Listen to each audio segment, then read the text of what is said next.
الشیطان الرجیم بسم اللہ الرحمن الرحیم الحمد للہ رب العالمین وبہ نستعین الصلاۃ والسلام علی اشرف الانبیاء والمرسلین وآلہ الطیبین الطاہرین اما بعد فقد قال اللہ تبارک وتعالی وقولہ الحق بسم اللہ الرحمن الرحیم وَقَضَى رَبُّكَ أَلَّا تَعْبُدُوا إِلَّا إِيَّاهُ وَبِالْوَالِدَيْنِ إِحْسَانًا إِمَّا يَبْلُغَنَّ عِندَكَ الْكِبَرَ أَحَدُهُمَا أَوْ كِلَاهُمَا وَلَا تَقُل لَّهُمَا أُفٍّ۔ قرآن مجید میں پروردگار عالم والدین کی عظمت کو بیان فرما رہا ہے، جو سلسلہ جاری و ساری ہے جس پر ہم مسلسل گفتگو کر رہے ہیں۔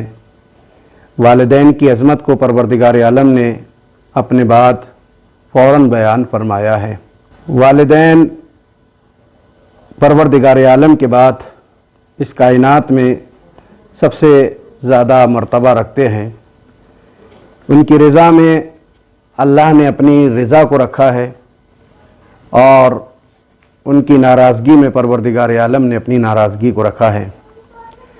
چنانچہ سرکار رسالت مآب حضرت محمد مصطفیٰ صلی اللہ علیہ وآلہ وسلم کی ایک حدیث ہے، آپ نے فرمایا کہ رضا اللہ ما رضا الوالدین وسخط اللہ ما سخط الوالدین۔ اللہ کی رضا والدین کے ساتھ ہے، اللہ کی ناراضگی والدین کے ساتھ ہے۔ یعنی اگر والدین ناراض ہیں تو اللہ ناراض ہے، والدین خوش ہیں تو اللہ بھی خوش ہے۔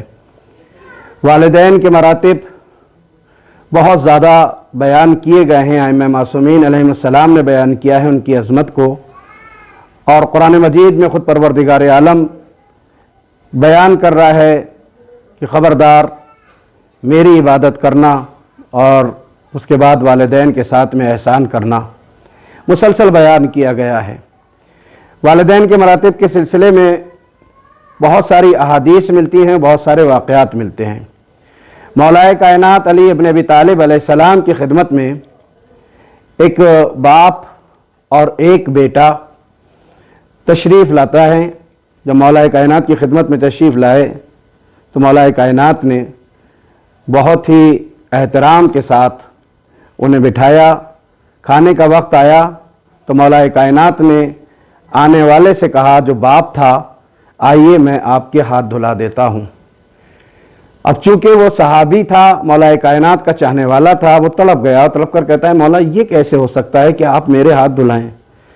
مولا نے فرمایا نہیں، تو میرا مہمان ہے، یعنی مہمان کے اکرام کو بھی بیان کیا۔ اور جیسا کہ رسول نے فرمایا ہے اکرم الضیف ولو کان کافرا، مہمان کا اکرام کرو چاہے وہ کافر ہی کیوں نہ ہو۔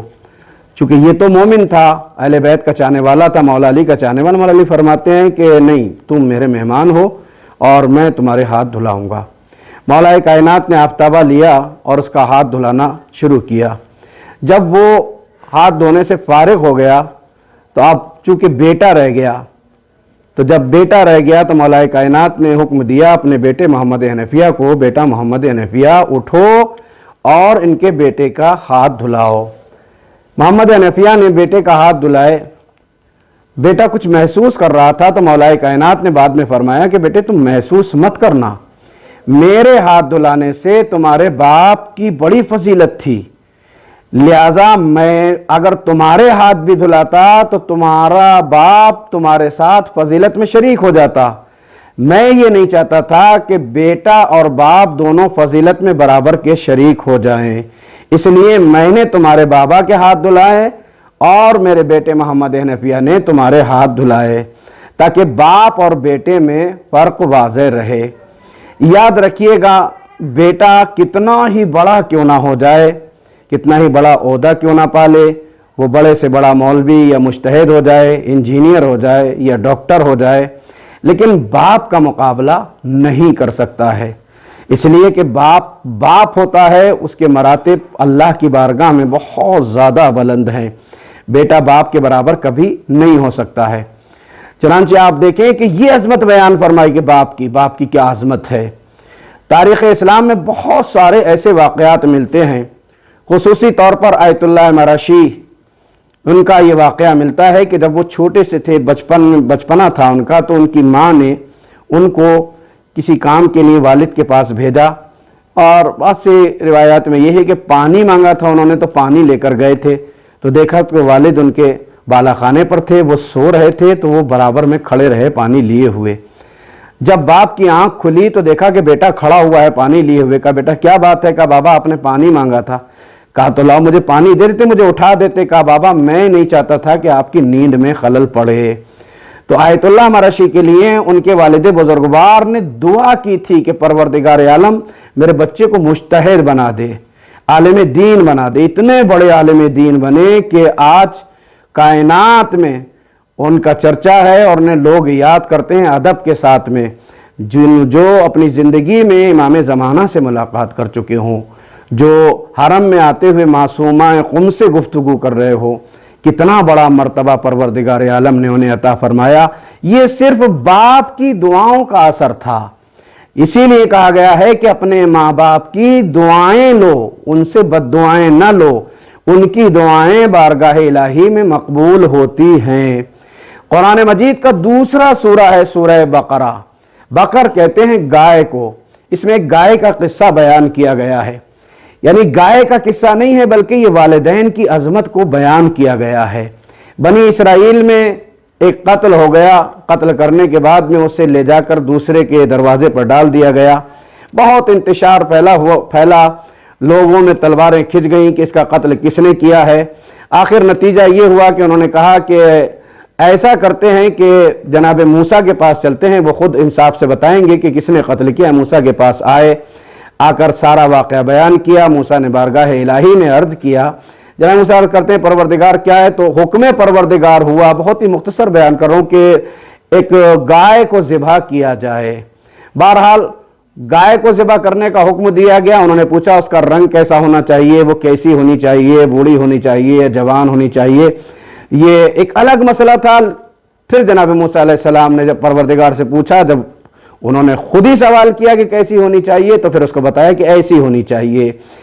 اس گائے کو تلاش کیا گیا، پورے بنی اسرائیل میں جگہ جگہ تلاش کرتے ہوئے کہیں نہیں ملی، بس ملی تو جا کر ایک چھوٹا سا جھوپڑا پڑا ہوا تھا، اس میں ایک مرد تھا، ایک عورت تھی، ایک بچہ تھا، وہاں جا کر وہ گائے ملی۔ اور یہ مرتبہ کیسے ملا تھا؟ اس گائے کو خریدنے کے لیے پروردگار عالم کتنا بڑا مرتبہ دے رہا ہے، گائے کو خریدنے کے لیے کچھ لوگ آئے تھے، تو بچے سے کہا تھا، بیٹے سے، کہ تم گائے بیچو گے؟ انہوں نے کہا کہ ہاں بیچنا تو ہے، لیکن میرے والدین اس وقت سو رہے ہیں، میرے والد سو رہے ہیں، ان کی مرضی کے بغیر کا زیادہ سے زیادہ لے لو۔ ہدیہ بڑھاتے چلے گئے، لیکن بچے نے کہا کہ نہیں، تم کتنا ہی پیسہ مجھے دے دو، لیکن میں پیسے کے لیے اپنے والدین کی نیند میں خلل نہیں ڈال سکتا۔